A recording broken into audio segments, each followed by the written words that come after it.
Bagi Anda yang menunggak angsuran, baik sebulan, 2 bulan, atau 3 bulan, terlebih yang lebih dari 3 bulan, Anda perlu benar-benar memperhatikan hal ini.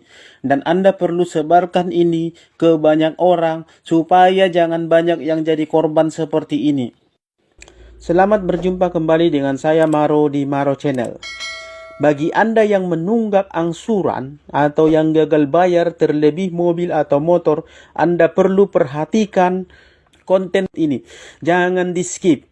Ini pelajaran bagi Anda, supaya mobil atau motor Anda tidak ditarik dengan mudah oleh para debt collector, supaya Anda tidak dibodoh-bodohi, supaya Anda tidak dibuat menjadi sapi perah bagi mereka. Tapi sebelumnya, setelah Anda nanti menonton video ini, mohon ditonton video yang berikut ini karena ini sangat bermanfaat sekali bagi Anda, supaya Anda tidak menunggak, supaya Anda tidak gagal bayar. Karena di video ini ada tips, trik, ada rahasia yang membuat usaha Anda lancar sehingga Anda tidak akan menunggak. Dan itu sudah dibuktikan oleh banyak nasabah saya, bukan 1-2 orang atau 3-4 orang, tapi sudah banyak nasabah saya yang membuktikannya. Baik, kita lanjut pembahasan kita.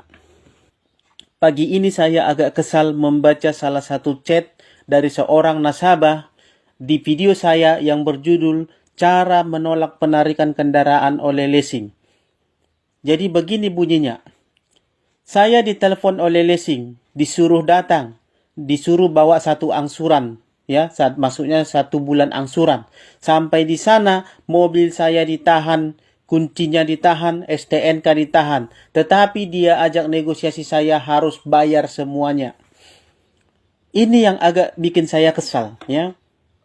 Mungkin Bapak ini ditelepon untuk disuruh datang ke kantor, bawa satu angsuran saja dulu. Tapi dengan syarat, mungkin ya, dengan syarat supaya mobil atau motor dibawa supaya dipoto, ya, dengan alasan supaya dipoto, supaya dipastikan bahwa mobil masih ada sama Bapak itu karena ditakutkan mobil dijual atau di-over ke orang lain, mungkin itu alasannya, ya.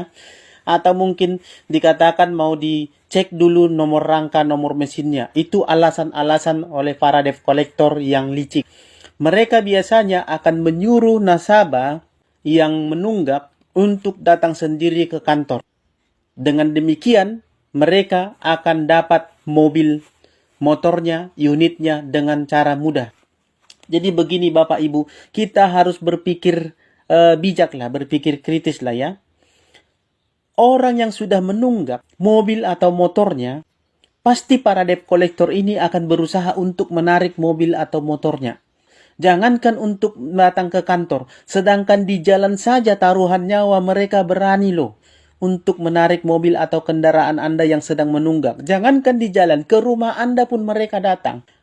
Bahkan sampai ada mereka yang kena massa. Ada mereka yang dikeroyok oleh massa. Nah, ini Anda datang membawa mobil atau motor Anda yang sudah menunggak, Anda bawa ke kantor. Lah, sama saja Anda menyerahkannya itu. Ketika Anda bawa mobil atau motor Anda ke kantor mereka, di sana posisi Anda akan langsung lemah. Kenapa saya bilang langsung lemah? Ya, mobil sudah ada di kandang mereka. Mobil sudah ada di camp mereka. Dan siap-siaplah Anda dikerumuni di situ. Lalu kemudian Anda di situ diinterogasi. Lalu kemudian Anda dipaksa untuk menyerahkan unit. Karena Anda sudah ada di kantor mereka. Bagaimana Anda mau melawan? Sekalipun Anda berpangkat tinggi atau orang berpengaruh, Anda tidak akan mempan di sana kawan, di sarang harimau. Itu tidak akan mempan. Karena secara hukum pun Anda akan kalah. Anda sudah ada di wilayah kekuasaan mereka. Sama seperti kalau debt collector datang ke rumah Anda yang punya kuasa di situ karena Anda yang punya wilayah. Nah, ini Anda datang menyerahkan mobil atau motor Anda ke sana. Membawa mobil atau motor Anda ke sana yang sedang menunggak, itu sama saja dengan menyerahkan. Katakanlah apabila terjadi suatu saat keributan atau Anda menuntut, mereka tinggal bilang mobilnya sudah dibawa, berarti itu tandanya bahwa dia sudah mau menyerahkan unitnya. Dia sudah tidak sanggup lagi ini segala macam. Kalau polisi bertanya atau orang bertanya, apa buktinya bahwa dia tidak sanggup lagi? Lah, mobilnya kan sudah diantar tuh. Nah, seperti itu Bapak Ibu saudara-saudara sekalian. Jadi bijaklah kita sebagai nasabah. Aduh, terlalu apa ini saya lihat ini. Sudah tahu mobilnya nunggak. Harusnya Bapak ini berpikir, taruhan nyawa pun mereka berani demi untuk menarik mobil yang menunggak di jalan. Jangankan di jalan, ke rumah Anda pun mereka datang, berani loh. Ya, bertiga, berempat, berlima orang. Nah, ini Anda bawa mobilnya ke kantor mereka yang mereka semua ada di sana, yang wilayah mereka di sana. Anda bawa mobil, Anda serahkan mobilnya, sama aja Anda dengan bunuh diri, itu namanya. Jadi inilah yang saya edukasi selama ini. Saya agak sedikit kecewa sih.